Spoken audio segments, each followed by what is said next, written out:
It was the darkest hour of the night. The moonlight had vanished in the depths of the forest, and only the eerie whisper of the wind could be heard. Isaac, a young adventurer with a thirst for the unknown, had heard rumors about a hidden cave that led to a mysterious village. Driven by curiosity, he set out to uncover its secrets.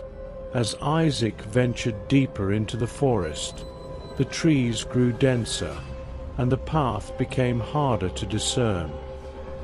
His flashlight flickered, casting strange shadows that danced menacingly around him. Suddenly, he stumbled upon the entrance to the cave, partially concealed by overgrown vines and moss. The cave's entrance loomed before him like a gaping mouth, inviting yet foreboding. Taking a deep breath, Isaac stepped inside. The air was thick and damp, and the sound of dripping water echoed through the cavern. As he moved forward, the light from the entrance faded, leaving him enveloped in darkness. Isaac's footsteps echoed eerily in the silence. He felt a chill run down his spine, sensing that he was not alone. Just as panic began to creep in, he spotted a faint glow ahead. Quickening his pace, he reached an underground chamber illuminated by strange, glowing crystals. In the center of the chamber, there was an old, weathered journal. He picked up the journal and started reading. It belonged to a man named Arthur, who had discovered the cave years ago. Arthur wrote about a cursed village beyond the cave, where time stood still and the villagers were trapped in an endless night. Isaac felt a shiver of excitement and fear as he realized he was on the verge of uncovering a dark secret. With renewed determination, Isaac followed the path described in the journal. The cave seemed to stretch on forever, but finally he emerged into the cold night air. Before him lay the cursed village, shrouded in mist and silence. The houses were old and dilapidated, and the streets were deserted. As Isaac walked through the village, he felt an overwhelming sense of dread.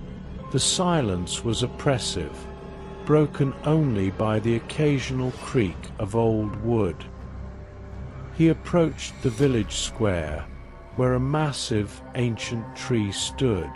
Underneath the tree, he found a small, worn-down shrine. The journal had mentioned this shrine.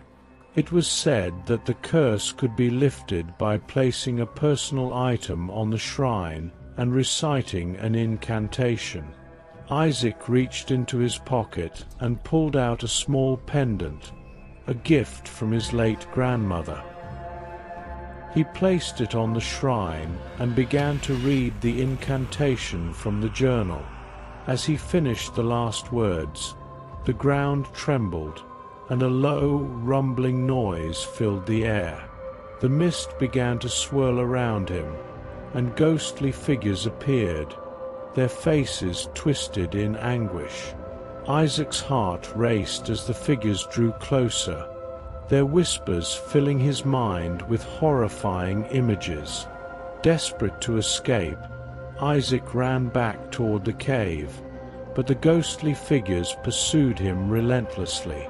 Just as he reached the cave entrance, a hand grasped his ankle, pulling him to the ground. He struggled, but the grip was too strong. Darkness closed in around him, and he felt a cold, suffocating sensation. Isaac's vision blurred, and the last thing he saw was the ghostly faces surrounding him, their mouths open in silent screams. The cursed village had claimed another soul, and its dark secret remained hidden, waiting for the next curious adventurer to wander into its grasp.